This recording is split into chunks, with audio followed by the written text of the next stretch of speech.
Voilà, alors j'entends bien ton explication sur le fait qu'on choisit nous-mêmes les choses, enfin on les crée, on peut en faire quelque chose par rapport à nos émotions. Tu prenais l'exemple quand on a un problème avec le voisin, un collègue, le conjoint ou autre, que c'est beaucoup lié à nous.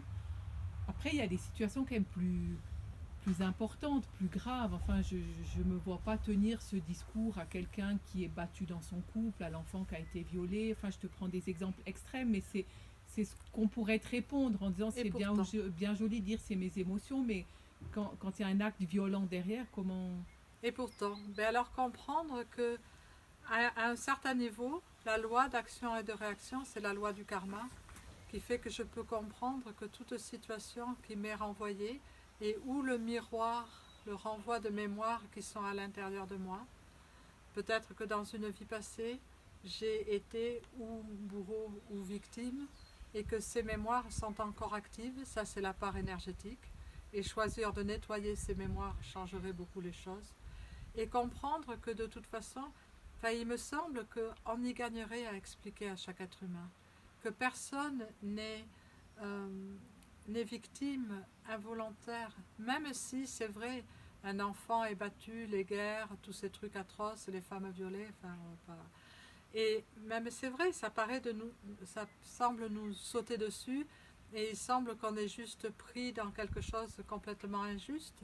Mais si on voulait comprendre comment ça fonctionne, en fait, et vraiment comprendre, au lieu de vivre sa vie ou de se laisser survivre et de ne pas comprendre et de se dire pourquoi ça m'arrive et c'est trop injuste, si on voulait vraiment comprendre quelles sont les lois de la vie individuelle, quelles sont les lois qui font que telle personne a de la chance, c'est-à-dire que tout lui arrive bien et que même si elle a pas de chance, ça se tourne en chance.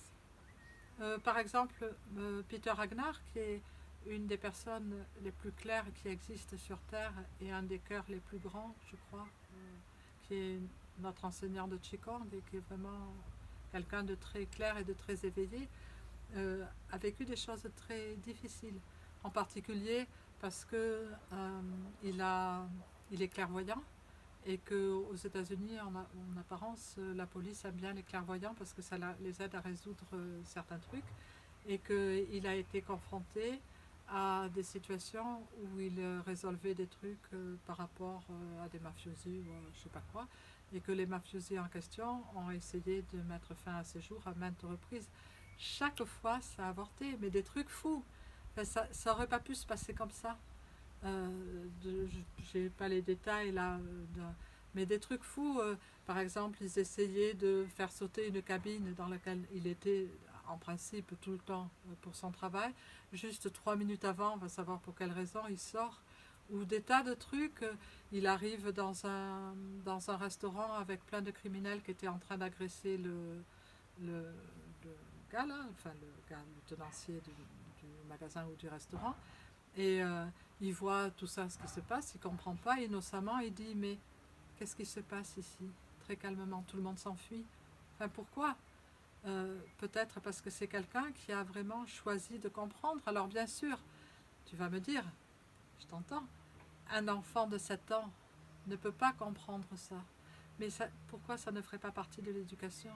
De faire comprendre dès le plus jeune âge aux enfants et aux adultes que chaque être est un être. Donc un être souverain qui peut tout et que si on laisse par une mauvaise éducation, et bien sûr, on ne nous a pas appris ça à l'école, on le sait, et les enfants n'y peuvent rien si ce n'est pas quelque chose qu'on leur apprend. Mais on peut au moins planter cette graine dans le collectif de l'humanité, que ça peut être l'éducation qui peut être donnée. Apprendre à comprendre ces lois de karma, donc d'action et de réaction. Apprendre à comprendre surtout que cette loi d'action et de réaction peut être dépassée. Que la vie, à un certain niveau, peut être vécue au niveau de la grâce, où il n'y a plus cette loi de les mémoires qui sont présentes dans le système et l'environnement qui nous reflète nos mémoires si elles sont encore actives, qu'il y a un niveau où tout est grâce parce que mon attention est étendue, est établie en permanence dans ce niveau qui est le cœur d'infini, qui est l'être suprême, quel que soit le nom. qu'on y donne.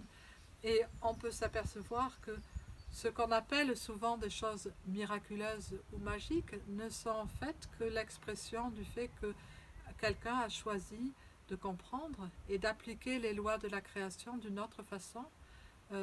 Tout le monde récolte selon ce qu'il a semé. Qu'on ait semé dans cette vie ou dans une autre vie, au final, ça n'est pas très important, surtout que le temps linéaire n'existe pas, donc à un certain point de vue, toutes les vies sont simultanées, mais ça, on verra ça à un autre moment parce que c'est trop compliqué les choses. Et apprendre à remettre les gens dans leur souveraineté, où les gens acceptent de faire ce travail sur eux-mêmes, sur leurs émotions, aussi le travail énergétique, apprennent de comprendre et apprennent surtout à se situer à ce niveau où le karma est transcendé. Et c'est ça qu'on devrait apprendre aux enfants.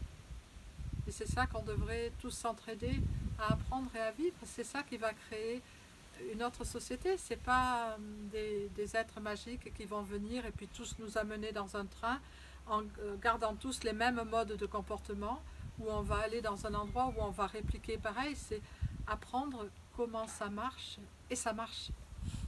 Et c'est infaillible. C'est ça qui est magique et magnifique. Si on veut se donner les moyens de comprendre, ça marche.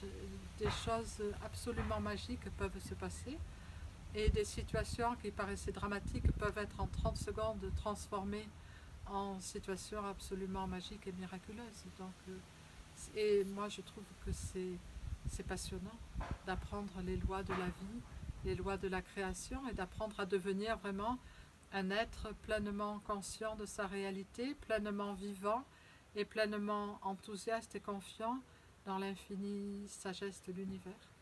Je ne sais pas si ça répond à ta question. Ça répond. Merci Agnès.